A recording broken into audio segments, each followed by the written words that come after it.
오늘도 본말씀에서 내가 가는 길을 그가 아시나니 7번째 말씀 드리겠습니다. 인생이 어찌 하나님 앞에 의로우랴의 제목으로 같이 은혜 받도록 하겠습니다. 우리가 믿음이 있어도 때로 우리 삶이 무너질 때가 있습니다.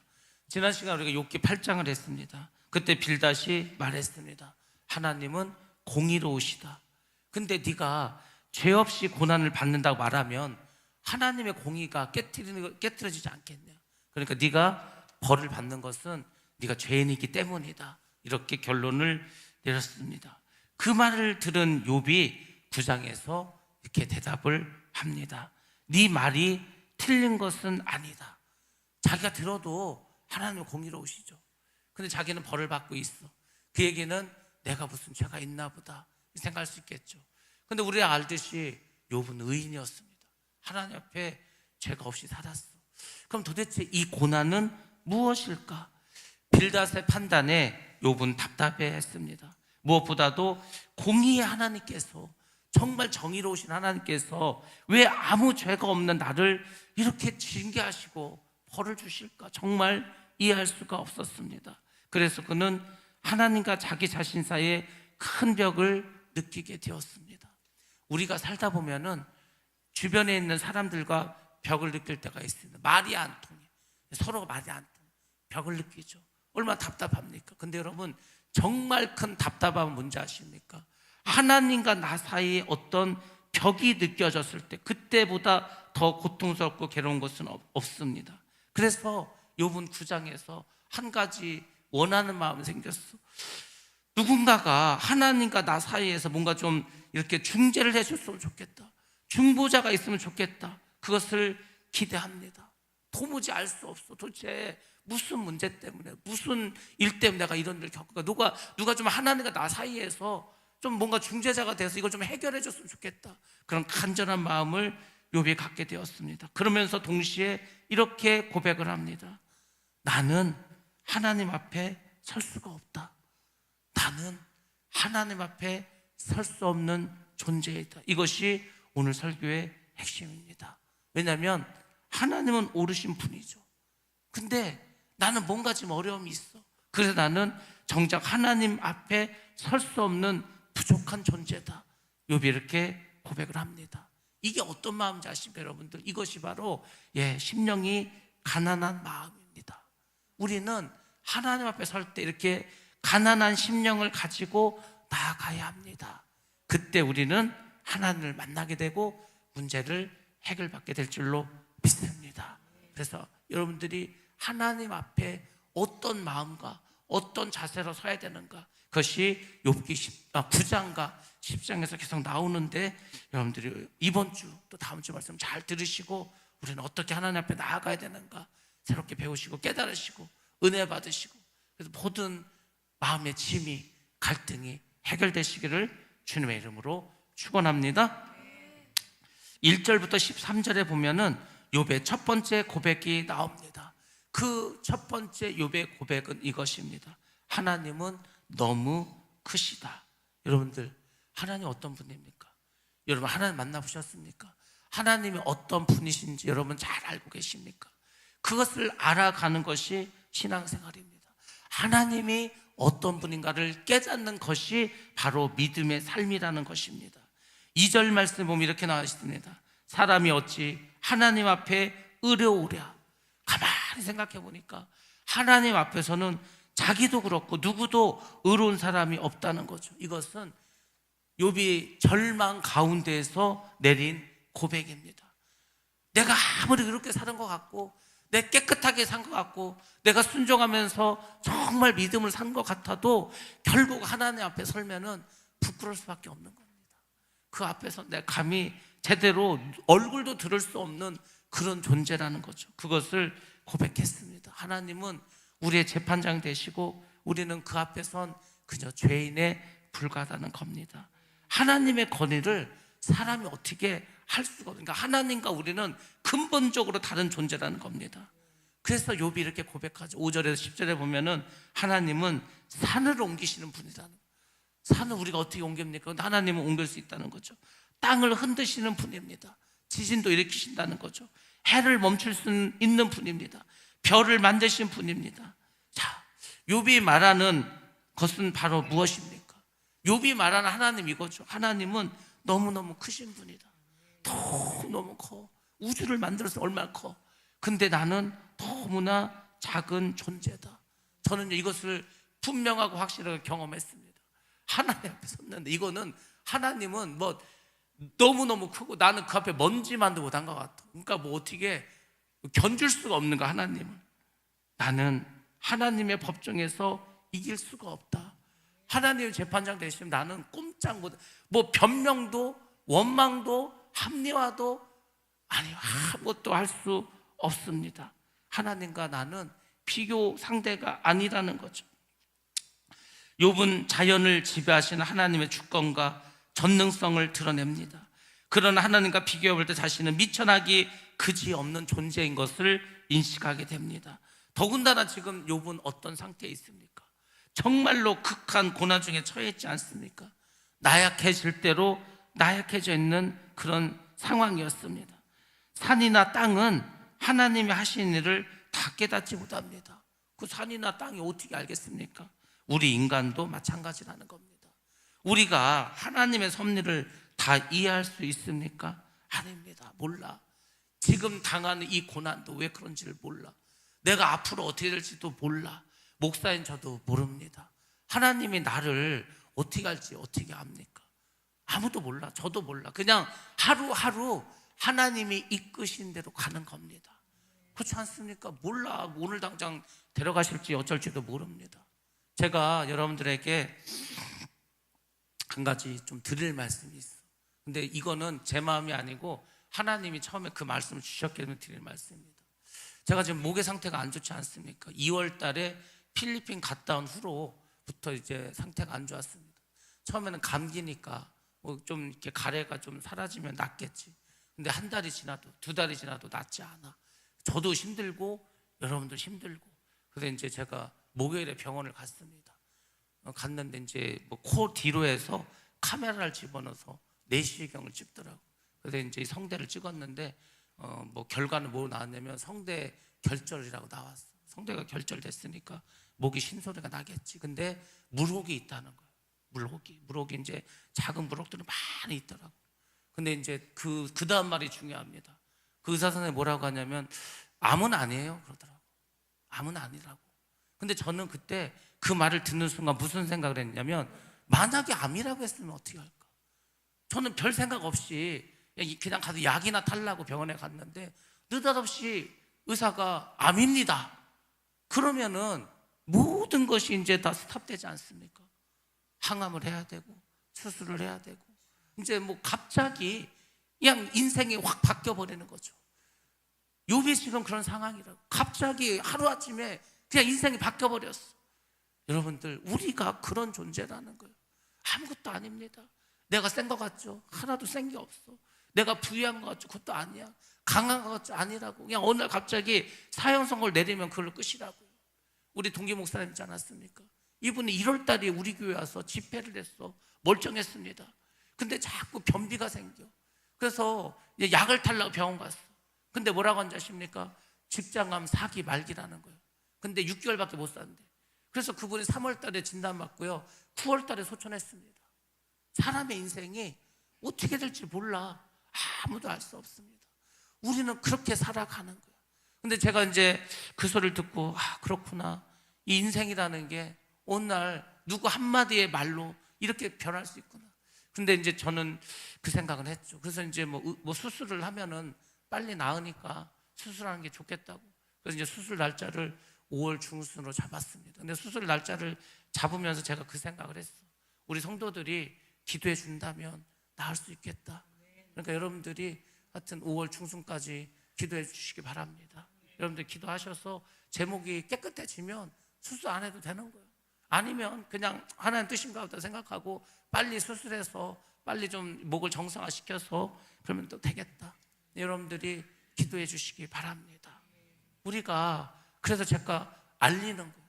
우리 성도들이요, 너무 착하고 또 마음도 여리고 그래서 문제가 있는데 말을 잘하지 않아. 나중에 문제가 한참 커져서 감당할 수 없으면 그때 얘기해. 그때 늦지 않습니까? 여러분들이 잘 모르시겠지만 우리가 어떤 문제가 있을 때 우리 교회 단톡방에 기도해달라고 중보 기도를 이렇게 올리지 않습니까? 그럼 우리가 기도를 해. 그러면요, 신기한 게 뭔지 아십니까? 그 기도를 올렸던 분들은 다 저한테 말해요. 아니 목사님 너무 신기하다는 거예요. 중보 기도를 제가 올릴까 말까 참 많이 갈등을 했는데 그래도 이렇게 기도를 올리니까 세상에 너무 문제가 해결이 잘 됐다는 거예요. 그러니까 여러분들이 감추는 게, 숨기는 게 능사가 아니에요. 제가 알리라고 하지 않았습니까? 알려. 병도 자꾸 소문을 내라고 하지 않습니까? 빨리 낫는 거예요. 문제도 마찬가지예요. 내가 이 문제가 있는데 이걸 말하면 사람들이 나를 어떻게 생각할까? 아무도 어떻게 생각하지 않습니다. 그저 기도해주고 싶은 마음만 있어.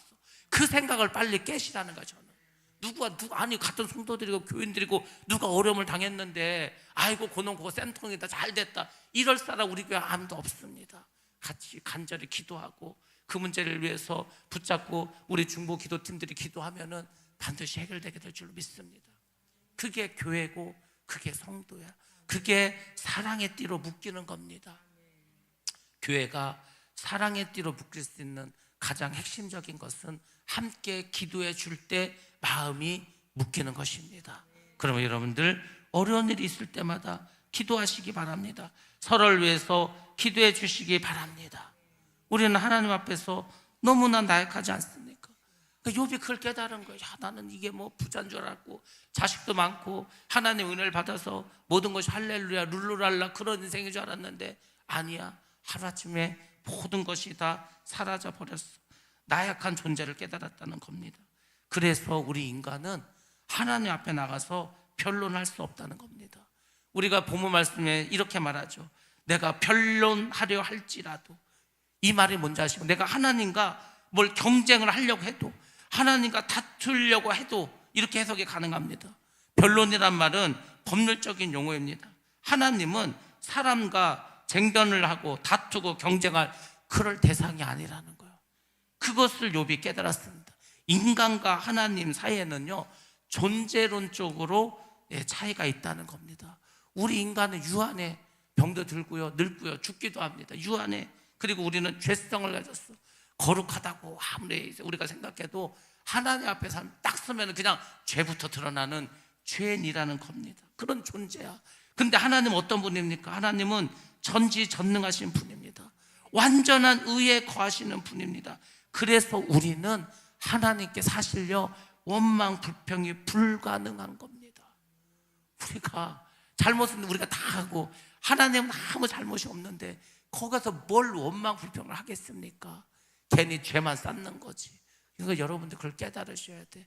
원망과 불평이 생기면 마귀가 주는 거다 생각하시고 그저 하나님 앞에 가서는 회개만 하셔야 됩니다. 그 원망 불평을 회개할 때 원망 불평이 나에게서 떠나가게 되는 겁니다. 여러분들 계속 기도하셔야 되겠죠. 우리는 종종 이렇게 생각합니다. 나는 그래도 괜찮은 사람 아니야. 난 그래도 믿음이 있는 사람인데 이 정도면은 하나님도 나를 이해해 주실 거다. 근데 여러분 성경은 분명하게 말해주고 있습니다. 하나님 앞에서 누구도 의롭지 않다. 의인은 없나니 하나도 없느니라. 그렇습니다. 아무도 없습니다. 우리 인간은 자력으로 하나님의 절대적인 의와 성결에 부합될 수가 없습니다.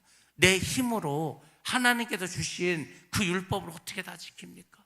바리새인들은요 말로는 자기들이 모든 율법을 지켰다고 했어. 근데 예수님 볼 때는 너희들 율법을 다 지켰다고? 야, 니들 마음에 사랑이 없는데 무슨 율법을 지켜? 가장 중요한, 가장 핵심적인 사랑이 없는데 도대체 뭘 지켰다고 하는 거냐? 이 외식하는 자들이요, 이 독사의 자식들아. 그렇게 되는 겁니다. 그래서 율법을 다 지켰다 하더라도 하나님 앞에서는 여전한 죄인이라는 겁니다. 그래서 우리가 하나님께 나아갈 수 있는 것은 다른 게 없습니다. 예수 그리스도 안에 있는 그 은혜로만 우리가 하나님이 규정하신 기준에 이를 수가 있는 거예요. 왜? 예수를 믿으면 하나님 의가 우리 가운데 임할 수 있기 때문에. 그러나 이러한 복음의 비밀을 욥은 접해보지 못했습니다. 욥은 답답한 거예요. 여러분들 구약의 성도와 우리가 다른 게 뭐냐면 우리는 예수 그리스도라는 분이 나와 하나님 사이의 중보자가 되셔서 중간에서 다리 역할을 하셨지만 구약의 성도는요, 그 누구도 하나님과 나 사이에 중보자가 없었다는 겁니다. 욥은 하나님과 인간 사이에 이 넘을 수 없는 차이를 더욱 그래서 절감할 수밖에 없었어. 나는 고통스럽고 나는 의인이라고 생각했는데 하나님 나를 엄청난 벌을 주시고, 그렇다고 하나님은 공의하는데 욕할 수도 없고 원망할 수도 없고, 도대체 나는 어떻게 해야 될까? 정말 엄청난 고독감과 괴로움 속에서 욥은 떨 수밖에 없었습니다. 욥의 심정은 아마 이랬을 겁니다. 욥은 지금 하나님을 믿지 않는 게 아닙니다. 하나님을 안 믿는 게 아니야. 오히려 하나님을 욥은 너무나 잘 알고 있습니다. 그래서 더 두려운 거예요. 하나님은 의로우신 분인데, 공의로우신 절대적인 분인데, 나는 아무것도 아닌 그런 존재인데, 그런데 왜 내가 지금 이런 환난 가운데 있지? 이런 일이 왜 나에게 일어났지? 나는 정말 모르겠다. 뭐가 문제지만 답답한 거야. 그런 답답한 욥의 심정이 느껴지지 않습니까? 답답하고 두렵고 괴롭고. 근데 여러분, 우리도 이런 순간이 있습니다. 기도를 했는데 응답이 없는 거예요. 상황이 전혀 변하지를 않아. 그러면은 어떻게 여러분 느낍니까? 하나님이 너무 멀게 느껴지지 않습니까? 어떤 사람은 하나님이 없는 거 아니야? 이렇게도 생각할 수 있겠죠. 기도하면 뭐해? 아무 응답이 없는데. 기도하면 뭐해? 이루어지는 게 아무것도 없는데, 내 생각대로 되는 게 없는데. 자, 이런 상황이 들었다, 이런 생각이 들었다. 하나님은 너무 크신데 나는 너무 약한데, 나에게는 문제가 생겼고 답을 찾을 수도 없고. 그러면 사람들은 이 상황 속에서 이제 둘 중에 하나를 선택하는 겁니다. 내가 예수를 아무리 믿어봐도, 기도를 해도 아무 응답이 없어. 그 결론적으로 하나님은 없는 것 같아. 의심해. 그러면 어떤 사람은 하나님을 떠나갈 것입니다. 또 한 분은 이렇겠죠. 내가 아직까지 뭔가 좀 부족하구나. 뭔가 하나님을 내가 아직까지 잘 믿고 있지 못한가 보다. 그래서 하나님을 더 신뢰하면서 나아갈 것입니다. 그래서 여러분들, 이런 어떤 선택의 상황이 왔을 때 여러분들 하나님을 의심하고 하나님을 떠나시겠습니까? 아니면 나의 부족함을 인정하고 더 하나님께 나아가시겠습니까? 결정은 여러분이 하십니다. 그렇지만 저는 여러분들에게 간절히 부탁드립니다. 이런 상황이 오시면 더 하나님께 나아가시기 바랍니다. 하나님은 하나님을 찾는 자에게 응답해 주신다고 했습니다. 하나님을 찾아야지, 아니 어디 하나님께 나아가야 하나님 찾지, 다른 세상에 나서 어떻게 하나님을 찾을 수가 있습니까? 그럼 여러분들 힘들 때마다 더 하나님께 나오시길 주의 이름으로 축원합니다. 두 번째 욥의 고백이 나옵니다. 14절부터 24절 말씀입니다. 나는 하나님과 변론할 수 없다. 자, 우리 한번 말씀 보겠습니다. 14절 말씀을 같이 한번 보도록 하겠습니다. 시작. 하물며 내가 감히 대답하겠으며 그 앞에서 무슨 말을 택하랴. 아멘. 아멘. 내가 어찌 감히 그에게 대답하며, 이렇게 욥이 말했습니다. 나는 하나님께 따질 수가 없다. 나는 그런 위치가 아니다. 하나님과 나와는 그런 관계가 아니다. 이렇게 욥이 말했죠. 욥은 비록 자신이 의로워도 하나님의 심판대 앞에서는 어떤 말도 할 수 없다는 것을 깨달았습니다. 자신을 심판하시기에 감히 심판을 감하여 주도록 간구한 뿐이야. 하나님, 나는 죄가 없습니다. 나는 무죄입니다. 감히 이렇게 말은 못하겠어. 단지 하나님, 제가 죄인입니다. 그러니 저를 불쌍히 여기셔서 나의 죄를 좀 감하여 주옵소서. 이 정도밖에 못하겠다는 거야. 그 의로운 욥도 하나님 앞에서는 그런 존재라는 겁니다. 그런데 여러분, 어쩌면 하나님은 이미 대답하셨을지도 모릅니다. 그렇지만 그가 그 음성을 들을 수가 없었을 수도 있습니다. 때로는 그럴 수 있어. 하나님께 막 기도하잖아요.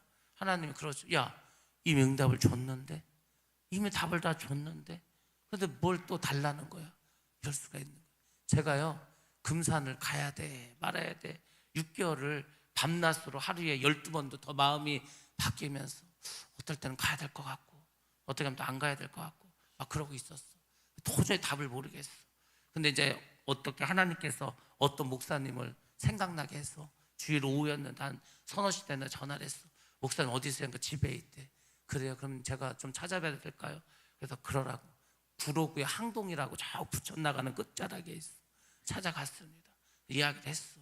그랬더니 그분이 뭐라고 한지 아십니까? 아니, 하나님이 이미 다 답을 주셨는데 뭘 지금 갈등을 느끼고 가야 돼 말해 이러냐는 거지. 가라고. 간단합니다. 하나님은 어찌 보면은요, 우리에게 이미 답을 주셨을지도 몰라. 근데 내가 그걸 못 찾는 거예요. 내가 못 깨닫는 거예요. 그럼 여러분들 하실 일이 뭔지 아십니까? 나는 답을 모르겠습니다. 그러면 주의 종을 찾으시라고. 주의 종을 찾으면은요, 훨씬 더 빨리 답을 찾습니다. 그래서 여러분들이 마음의 문을 여시고 주의 종을 찾아오시기 바랍니다. 그래야 여러분들의 문제가, 여러분들의 아픈 상처가 빨리 행복될 수 있습니다. 하나님이 주의 종을 왜 보낸지 아십니까? 야, 나는 눈에 보이지 않잖아. 너희들 내 말을 듣지 못하잖아. 근데 내가 나의 종에게 나의 뜻을 이미 전해 주었다. 그러니까 네가 나의 종을 찾아가라. 여러분들 모세를 왜 세웠습니까? 하나님이 그냥 하나님 스스로가 끌고 갈 수도 있겠죠. 굳이 모세를 세운 게 뭐 있어? 훈련시키는 겁니다. 하나님이 여러분을 훈련시키는 거예요. 주의 종을 통해서 내가 복을 내리겠다. 주의 종을 통해서 복을 받아라. 주의 종을 통해서 내가 응답하겠다. 하나님 여러분을 훈련시키는 거라고. 근데요, 우리는 그런 거 잘 못해요. 우리는 그런 거 잘 할 수 없어요. 그럼 여러분들 훈련을 제대로 안 받는 겁니다. 여러분들이 제가 늘 말씀드리지 않습니까? 내가 나를 깰 수 있어야 돼. 십자가가 뭡니까? 내가 날 죽이는 게 십자가예요. 아니, 내가 나도 못 깨트리는데 나를 어떻게 죽입니까? 훈련이라고. 제가 천국과 지옥에 대해서 이제 생각이 많어. 천국을 누가 갈까? 지옥은 누가 갈까? 지옥은요, 천국에서 탈락한 사람들 다 지옥 갑니다. 천국은 누가 가지? 제가 그랬잖아요. 결론은 뭐냐? 순종한 사람이 가는 거예요. 하나님에 대한 믿음이 있어. 근데 내 삶은 괴로워, 힘들어, 어려워. 근데도 하나님께서 더 힘든 나에게 더 어려운 일을 줘. 그래도 그걸 또 믿음으로 순종하면서 가는 거야. 하나님은 그런 사람들을 천국으로 들여보내십니다. 하나님이 우리를 쉽게 보지 않습니다. 훈련시키고 연단시킵니다. 뭐 어쩔 때 연단이 엄청 강력해. 욥보시면 욥 이런 연단을 받는 사람도 있어. 예수님은요, 십자가에서 고통당해서 죽으셨다니까. 하나님이 하나님의 일을 하시는 데 있어서 쉽고 편한 방법을 쓰지 않습니다. 그러니까 유대인들이 볼 때는 십자가는 너무 어리석은 거. 아니, 왜 전도의 방법을 그렇게 무식하고 어리석은 방법을 쓰냐고. 답답한 거예요. 좋은 거죠. 하나님은 능력을 베풀어서 병자 고쳐주고 죽은 사람 살려주시고, 그럼 전도가 쉬울 텐데, 이 십자가, 이 전도에 미련한 거, 이런 걸로 어떻게 하나님을 드러내? 하나님은 그런 방법을 쓰신 거예요. 그리스도를 볼 때는 자기들은 막 제우스 신도 있고 막 신화가 많지 않습니까? 야, 저 이스라엘 사람들 믿는 신은 참 이 힘이 없네. 어떻게 그 인간의 모습으로 왔대? 그것도 십자가도 죽었대. 야, 그게 무슨 신이냐? 참 별거 아닌 걸로 느끼지 않겠습니까? 근데 하나님은 그런 미련한, 전도의 미련한 방법을 그렇게 십자가를 통해서 주셨다는 거예요. 여러분들 왜 그러겠습니까? 하나님과 우리는 전적으로 다른 존재라는 거예요. 그것을 여러분들 우리는 빨리 깨달으셔야 된다는 겁니다. 아무튼 욥은 이렇게 하나님께 대답을 고백을 하고 하나님이 답을 줄 수도 있었는데, 인간은 우리는 하나님 뜻을 다 알 수 없을 때가 많이 있습니다. 욥은 하나님이 자신을 왜 이렇게 고통스럽게 하는지 그 의미를 찾지 못했습니다. 알고자 했지만 알 수 없었습니다. 욥은 하나님 앞에서 이해되지 않는 부분이, 이해되지 않는 문제가 너무도 많았습니다. 그로 인해서 그는 알 수 없는 이 환난으로 인해서 상처가 더욱 깊어졌습니다. 이게 상처라는 게 자꾸 쌓이면 나도 이제 어떻게 할 수 없는 상황에까지 이르면, 지금 욥이 그래. 여러분 그 많던 재산 다 날아가면 어떻게 살겠습니까? 세상을. 자식도 다 죽어버렸어. 자기도 병들었어. 아내도 떠나버렸어. 어떻게 하라는 거야? 죽으라는 얘기밖에 더 됩니까? 이건 죽으라는 얘기지. 이게 뭐 어떻게 하겠어? 저는요, 우리 사모가 지난주에 사모 세미나 갔다 와서 뭐 암에 걸린 사모님, 우울증에 걸린 사모님 여러 가지 얘기 말했지만은 정말로 진짜 정점을 찍은 사모님의 고백을 듣고요, 제가 진짜 너무 마음이 아팠습니다. 그 사모님은 도저히 사모를 할 수가 없어. 막 미치겠어. 이제 자기 죽을 것 같아. 그래서 이제 목사님한테 차라리 이혼을 하자. 근데 목사님이 어떻게 이혼을 목회를 해야 되는데 이혼 안 된다는 거예요. 자기는 더 이상 못 하겠어. 그래서 하나님께 기도합니다. 하나님, 내가 자살할 수는 없고 나를 빨리 죽여달라고. 그 사모님의 기도는요, 나를 빨리 죽여달라는 거예요. 그 제가 그랬잖아. 도대체 목회가 뭐길래, 뭐 이 하나님의 일을 하는 게 이게 얼마나 정말 은혜스럽고 축복스럽고 행복한 건데 얼마나 고통스러우면 죽여달라고 할까? 빨리 죽여달라고. 이혼도 안 되고. 여러분들, 왜 우리가 하나님을 믿으면서 주님의 일을 하면서 왜 이렇게 해야 합니까? 그냥 참 그게 너무 마음이 아팠어. 얼마든지 좋은 방법이 있잖아. 얼마든지 행복한 방법도 있고 얼마든지 그 선한 방법도 있는데 왜 우리는 굳이 그 악하고 힘든 길로만 가려고 할까? 욥도 아마 생각하겠죠. 도대체 나에게 이렇게 힘들고 어려운 일이 왜 자꾸 생길까? 도무지 이해가 안 됩니다. 우리에게도 같은 생각이 들 때가 있습니다. 하나님 왜 나를 이렇게 하시지? 목사님이 왜 나를 이렇게 하시지? 저 사람이 왜 나에게 이렇게 하지? 그럴 때가 있어. 근데 여러분, 우리는요 이럴 때 대부분 어떻게 생각하는지 아십니까? 결국 원망과 불평으로 끝날 때가 많이 있다는 겁니다. 그럼 문제 해결되지 않아. 누굴 원망해서 불평해서는 아무 문제 해결되지 않아. 하나님은 처음에 원망한 그 이스라엘 백성들을 광야에서 어떻게 했습니까? 더 힘들게 하셨습니다. 아주 그냥 그래 한번 니들 제대로 한번 겪어보라고. 우리가 원망하고 불평한다는 건 제가 그걸 깨달았어. 아직도 배부르고 등 따시다는 거예요. 탕자가 아버지 집을 떠나지 않았습니까? 허랑방탕했어. 다 먹고 마시고 써버렸어. 근데도 아버지 집에 갈 생각이 없었어. 근데요 돼지가 먹는 쥐염 열매, 도토리 같은 거 먹다 보니까 그때 깨닫는 거. 아이고, 아버지 집에 가면 우리 집 종들은 이거보다 더 좋은 거 먹는데. 그때 깨달은 거예요. 그때. 그 전까지는 못 깨달아. 우리는요 바닥을 찍을 때까지는 못 깨닫는 거예요. 그러니까 얼마나 어리석습니까? 빨리 깨닫고 돌아오면 되는데. 근데 안 되는 거야 그게. 여러분들, 지금 어찌 보면은 욥은 최악의 상태로 내려가지 않았습니까? 우리도 최악의 상태로 내려갈 때 있지 않습니까? 그때 여러분들 하실 일이 있습니다. 그것은 뭐냐면 차분히 객관적으로 다시 나의 상황을 바라보는 겁니다. 아, 이것도 뭔가 하나님 뜻이 있겠지, 뭔가 이유가 있겠지. 또 그때 여러분들이 정말로 조심해야 될 게 있습니다. 그게 뭔지 아십니까? 우리는 답답하면 누굴 찾습니까? 가까운 사람을 찾죠. 나하고 생각이 같은 사람, 내 편을 찾아가. 근데 여러분들, 그거는 절대 문제 해결이 안 됩니다. 왜냐하면 내 편도 나하고 같은 생각을 해. 전혀 객관적이지 않다는 겁니다. 나를 힘들지 않게 하려고 좋은 말만 합니다. 위로는 해줄 수 있습니다. 근데 여러분들, 마음은 편해지는데 문제는 해결되지 않는다는 거예요. 그래서 우리가 그 틈바구니에서 벗어나지 못하는 거예요. 아, 이 사람하고 말하면은 내 마음이 너무 편해. 아, 이 사람하고 얘기하면은 내 마음을 달아주는 것 같아. 그게 뭔지 아십니까? 지금 우리나라 정치가 그렇다는 거예요. 우리나라가요, 이게 어느 순간부터 뭐 보수하고 진보로 나눴어. 내가 보수 성향이야. 그럼 보수 성향 가진 사람과 말하면 너무 막 할렐루야, 막 너무 말이 잘 통하면 막 그래 맞아 막 저놈들 다 나쁜 놈이야. 반대도 마찬가지죠. 답이 해결되지 않는다는 거예요. 정치한 사람은 그냥 정치하라고 하고, 우리 믿는 사람들은요 그런 걸 다 떠날 줄 알아야 되는 거예요. 그래서 이때는 내 편을 찾아서 문제가 해결되는 게 아니고 주님을 찾으셔야 됩니다. 주의 종을 찾아가셔야 됩니다. 그리고 하나님은 그것을 우리에게 훈련시키는 방법으로 하셨다는 겁니다. 상대방이 나에게 찾아오기를 바라지 말고 내가 문제 해결을 위해서 선입견을 빼고 겸손하게 용기를 내서 그 문제를 가진 해결해 주는 사람을 찾아가라는 겁니다. 그게 하나님 우리를 훈련시키는 방법이야. 순종하라고 하지 않았습니까? 힘들어도 순종하시라고. 아니, 순종이 쉬우면 누가 못해? 순종은요 기본적으로 전제로 깔고 있는 게 뭔지 아십니까? 힘든 일이요, 어려운 일이요, 하기 싫은 일이야. 근데 하나님이 그걸 하라는 거예요. 예수님이요 십자가를 지는 게 쉬운 게 아니었어. 쉬운 길입니까? 어려운 일이지. 예수님도 3번이나 기도했다고. 할 수만 있으면 좀 이거 좀 이렇게 지나가게 해달라고, 내가 이 잔을 마시지 않게 해달라고. 그래서 순종하지 않았습니까? 근데 우리는 순종을 하지 않고 자꾸 다른 말을 해. 그러면 해결되지 않는다는 겁니다. 하나님은 결국 순종하는 사람에게 길을 열어주실 줄로 믿습니다.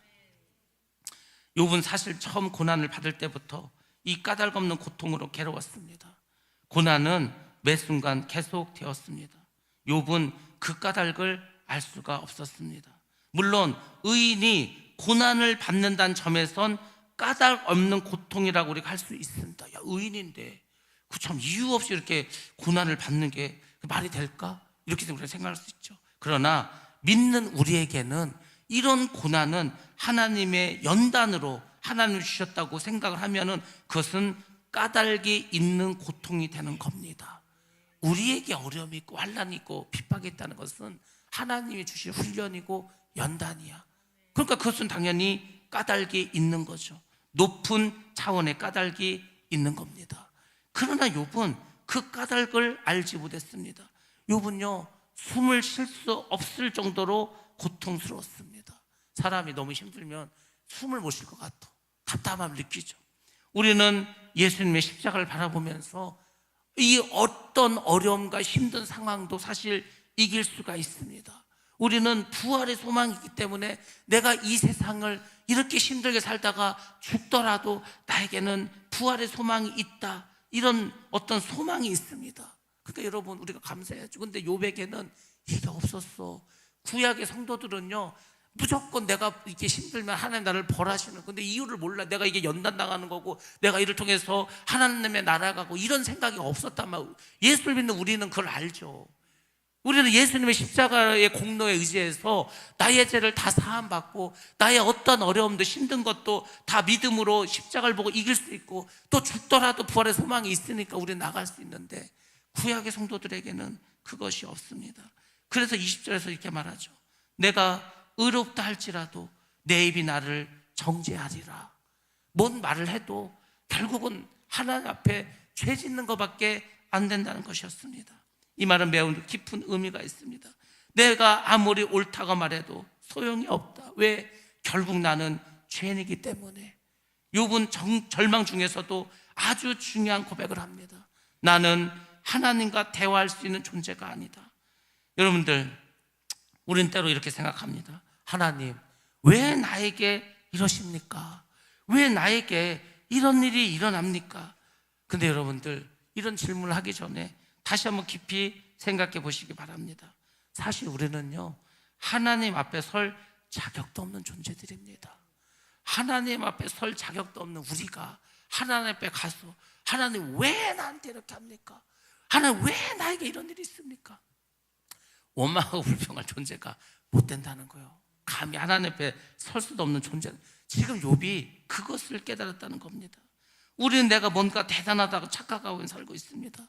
마귀가 주는 생각이죠. 여러분들, 하나님과 비견하려고 까분 게 누굽니까? 루시엘 천사장이지 않습니까? 야, 나 이 정도면은 나도 내 부하도 한 30% 되고, 나 이렇게 하면 잘났는데, 내가 이렇게 대단한 존재인데, 야, 뭐 하나님만 찬양을 봐도 나도 하나님과 좀 한번 비견해, 나도 하나님과 한번 좀 대항해 보겠다. 까분 게 루시엘이지 않습니까? 결국 루시퍼가 되었죠. 하나님 앞에서는 까불 수 있는, 루시엘조차도 하나님께 창조함을 받은 피창조물 뿐입니다. 근데 하나님과 대적해 보겠다고 처음부터 말도 안 되는 생각이죠. 우리는 하나님 앞에서 사실 어떤 존재인지 아십니까? 벌레만도 못한 존재. 제가 하나님 앞에 섰는데 나는 먼지 하나도 안 돼. 아니, 이게 뭐 그냥 너무 크신 하나님 앞에서 감히 내가 하나님 어쩌고저쩌고 이게 뭐 안 돼, 그럴 존재가 아니야 하나님이. 그러니까 하나님이 경외해야 된다고 하지 않습니까? 욥이 지금 그걸 깨닫는 거예요. 그러니까 뭐야? 나는 죽은 사람이라는 거죠. 이렇게 우리가 고백할 수밖에 없는 겁니다. 천국은 누가 가냐면 하나님 의로우시고 하나님 너무 크신 분이고 나는 부족하고 나는 연약하고 나는 아무것도 아닙니다. 그것을 정말로 깨달았어. 그래서 나는 진짜 죽었어. 뭐 내 생각도 내 뭐 입장도 이런 거 다 소용없어. 그냥 하나님이 인도하신 데만 가는 거야. 나는 그런 존재다. 이런 사람들이 천국에 간다는 겁니다. 하나님은 그렇게 우리를 훈련하고 가신다는 겁니다. 자, 그래서 우리는 나는 죽은 사람입니다. 그렇게 고백하시고 하나님의 뜻에 정말 합당한 삶을 살아가도록 날마다 순종하시기 바랍니다. 그것이 복된 길인 줄로 믿습니다. 25절부터 35절에는 욥의 세 번째 고백이 나옵니다. 나는 중재자가 필요하다. 이것이 욥의 고백의 이제 절정이 되는 것입니다. 자, 우리 32절 말씀 먼저 한번 보도록 하겠습니다. 32절 시작. 하나님은 나처럼 사람이 아니신즉 내가 그에게 대답할 수 없으며 함께 들어가 재판을 할 수도 없고. 아멘. 아멘. 하나님은 나와 같은 사람이 아시나? 그러니까 욥은 아는 하나님은 나와 같은 급이 아니라는 거예요. 이 급이 다른 거야, 급이. 아니 하수가 이제 뭐 1급 그 18급이 그 구단하고 바둑이 되겠습니까? 이건 뭐 게임이 안 되는 거겠죠. 나는 하나님과 같은 위치에서 말할 수 있는 그런 존재가, 하나님과 딱 대면해서 원망하고 불평하고 이런 그런 급이 아니라는 그걸 깨달았다는 거죠. 33절 보겠습니다. 이것이 핵심적인 말씀입니다. 33절 말씀 시작. 우리 사이에 손을 얹을 판결자도 없구나. 아멘. 아멘. 예, 그렇습니다. 우리 사이에, 하나님과 나 사이에 손을 얹은 판결자, 중보자가 없다는 거예요. 이것이 오늘 본문의 핵심입니다. 욥은 절규하고 있습니다. 하나님은 너무 거룩하시고 나는 너무 죄인이고, 그래서 이 사이를 연결할 존재가 없구나. 누군가 나와 하나님 사이에서 좀 서줬으면 좋겠다. 구약 성도들의 한계지 않습니까? 근데 여러분, 하나님께서는 결국 이 욥의 절규한 이 문제를 해결해 주십니다. 무엇을 해결해 주셨습니까? 예, 하나님께서 주신 답. 욥이 찾던 그 중보자 누구입니까? 바로 예수 그리스도라는 겁니다. 예수님이 그 일을 하셨다는 거예요. 예수님이 그런 분입니다. 너무 높으시고 큰 그 하나님과 너무 낮고 천한 우리 이 사이를 누가 중개해 줄 거냐? 누가? 아무도 못하지. 예수님밖에 없었다는 겁니다. 자, 그 예수님이 어떤 분인가? 디모데 전서의 말씀에서 사도 바울은 이렇게 말합니다. 디모데 전서 2장 5절 말씀을 같이 한번 보도록 하겠습니다. 시작. 하나님은 한 분이시요 또 하나님과 사람 사이에 중보자도 한 분이시니 곧 사람이신 그리스도 예수라. 아멘. 아멘. 하나님과 사람 사이의 중보자는 한 분입니다. 그분이 바로 예수 그리스도라는 겁니다. 그래서 기독교는 예수를 믿는 종교입니다. 하나님만 믿는 종교를 유대교라고 하는 유대교. 근데 그 하나님과 예수님과 성령을 믿는 삼위일체 대신 한 분 하나님을 믿는 것이 기독교라는 겁니다. 그러니까 우리가 예수님이 어떤 분인가를 잘 아셔야죠. 예수님은 하나님이라고 우리가 인정하는 것입니다. 예수님의 사역은 뭐였습니까? 하나님과 인간 사이에 서셨다는 겁니다. 우리의 죄를 대신 담당해 주셨다는 겁니다. 하나님 앞에 나아갈 수 있는 길을 열어주셨다는 겁니다. 여러분들, 십자가의 의미를 욥은 몰랐습니다. 십자가를 경험하지 못했죠. 그렇지만 우리는 십자가가 무엇인지를 압니다. 하나님은 우리를 그냥 심판하지 않으시고 예수님을 보내주셨습니다. 그리고 그를 죽게 하시고 살려주셨습니다. 왜? 우리에게 부활의 소망을 갖게 하기 위해서.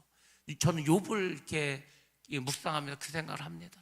욥이 참 대단한 사람으로 느껴지기도 하고, 한편은 좀 불쌍하게도 느껴지고, 그에 비해서 우리는 얼마나 행복한가. 우리는 욥하고는 비교할 수도 없는 죄인이죠. 욥은 그래도 의인이지 않았습니까? 우리는 의인도 아니야. 욥같이 살지도 못해. 근데 욥은 엄청난 고난을 당했어. 근데도 예수가 없었어. 우리는요, 그렇게 큰 죄인이고 뭐 믿음으로 산다고 하면 여전히 부족하고 여전히 인간적인 모습으로 살아가는데, 그래도 예수님이 계시니까 나는 아무것도 아니지만 예수님 때문에 은혜를 받고 천국에 가. 이게 얼마나 감사한 일입니까? 감사한 일. 여러분들, 우리의 삶을 오직 다 감사로만 바꾸시기 바랍니다. 그냥 감사할 일만 생기면 계속 감사하는 거예요. 모든 게 감사해. 범사에 감사해. 그냥 감사만 있어. 원망불평은요, 계속 끝이 없습니다. 제가 진짜 원망불평도 이것도 그냥 습관이라고, 습관적으로 하는 거예요. 습관을 바꿔야 되는 겁니다. 우리는 하나님 주신 은혜가 있습니다. 십자가의 은혜가 우리 안에 있다는 겁니다. 결론의 말씀드리겠습니다. 욥은 절망했지만 우리에겐 소망이 있습니다. 욥의 상태가 어땠습니까? 욥은 하나님은 옳다, 나는 죄인이다, 그래서 나는 하나님 앞에 설 수 없다, 인간의 한계를 분명하게 드러냈습니다. 그러나 여러분, 복음은 다릅니다. 복음은 우리는 하나님 앞에 설 수 있다는 겁니다. 왜? 성전의 성막의 휘장이 갈라지지 않았습니까? 우리는 예수님 때문에 하나님 앞에 설 수 있는 존재가 된 줄로 믿습니다. 그래서 여러분, 이제는 믿음으로 결단하셔야 돼요. 첫 번째로, 내 의로 하나님 앞에 서려고 하지 마시기 바랍니다. 나는 부족하다, 나는 연약하다, 이것을 인정하시면 되는 거예요. 그러면은 절대로 내 의로 하나님 앞에 서려고 하지 않습니다. 두 번째, 예수님을 통해서 하나님께 나아가시기를 바랍니다. 우리가 예수님 때문에 기도할 수 있는 거지 않습니까? 예수님 때문에 예배 드릴 수 있는 거지 않습니까? 모든 것이 예수님 때문이에요. 그래서요, 주님만 생각하면 너무 기쁜 거예요. 제가 그랬잖아요. 너무 힘들고 외롭고, 근데 예수님을 생각하니까 그래도 마음속에 따뜻함이 느껴지는 거예요. 그래, 다른 사람들은 나를 이해해 주지 못하고, 다른 사람들은 나를 잘 알지 못하지만 주님은 나를 아시고 주님은 나와 함께 하시지. 여러분, 다 그 마음을 가지셔야 된다는 겁니다. 세 번째로는 고난 속에서도 하나님을 붙드시기 바랍니다. 욥이 대단한 게 뭔지 아십니까? 제가 그랬잖아요. 욥은요, 정말 고통도 많이 당했어. 근데 이 고통을 이해할 수도 없었어. 그렇지만 하나님을 놓지 않았다는 겁니다. 여러분들 너무 힘들어도요, 너무 고통스러워도 주님은 놓치지 마시기 바랍니다. 그게 믿음이요. 뭐 다른 게 믿음이 아니고 끝까지 주님을 붙잡을 수 있는 것, 그것을 하나님은 귀하게 보시고 우리를 구원시켜 주시고 믿습니다. 그런 구원의 주인공들이 다 되시기를 주의 이름으로 축원합니다.